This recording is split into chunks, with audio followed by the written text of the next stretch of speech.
nous avions abordé l'organisation temporelle de connexion. Et donc, la question qui était posée, c'était, y aura-t-il assez de temps pour toutes les travailler ou faudra-t-il faire un choix dans les activités?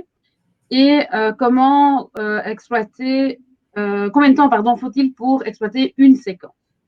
Oui, alors, c'est une excellente question. Effectivement, c'est une question qui revient relativement souvent.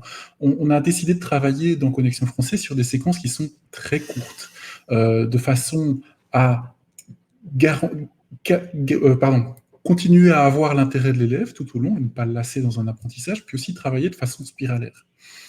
Il y a une autre chose, c'est qu'on veut aussi travailler en différenciation, c'est-à-dire qu'on propose, notamment dans les exercices d'entraînement, des exercices supplémentaires qui ne sont pas obligatoires, mais qui sont du matériel supplémentaire que vous pouvez utiliser si vous constatez qu'il y a un besoin chez un ou plusieurs élèves de la classe. Et donc, ceci répond en partie à la question, c'est-à-dire, est-ce qu'on peut tout voir sur une année? J'ai envie de dire, ben non, puisque notre parti pris est de vous proposer un peu plus pour pouvoir vous adapter à chaque classe et à chaque réalité des élèves. Eh ben, forcément, le but n'est pas que vous voyez absolument tout, de la première à la dernière page, qu'il s'agisse des séquences, des fiches outils, ou ressources de base au premier degré, et des exercices d'entraînement. Là, il y aurait vraiment trop. Par contre, si vous vous concentrez uniquement sur les séquences, vous devriez pouvoir à peu près toutes les faire sur une année. On me posait la question de savoir combien de temps ça dure une séquence finalement. Ben là, il n'y a pas qu'une réponse malheureusement, parce que les séquences sont toutes différentes. Certaines séquences peuvent aller vraiment très vite, c'est-à-dire une semaine et demie, 2 semaines de cours peuvent suffire pour finir certaines séquences.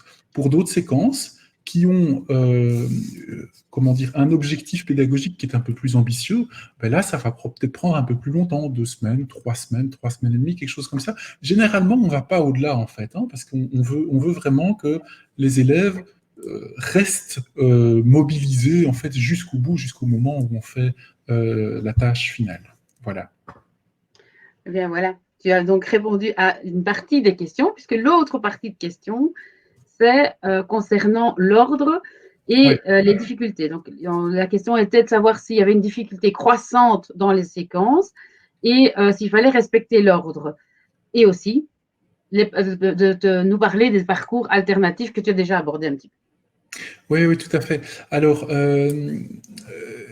est-ce que les séquences doivent nécessairement être vues dans l'ordre qu'on propose? Non. Mais nous avons quand même veillé à avoir un ordre qui ait du sens. Donc, on a essayé de concentrer les séquences un peu plus simples pour remettre le pied à l'étrier des élèves en début d'année. Et puis, progressivement, le niveau de difficulté augmente.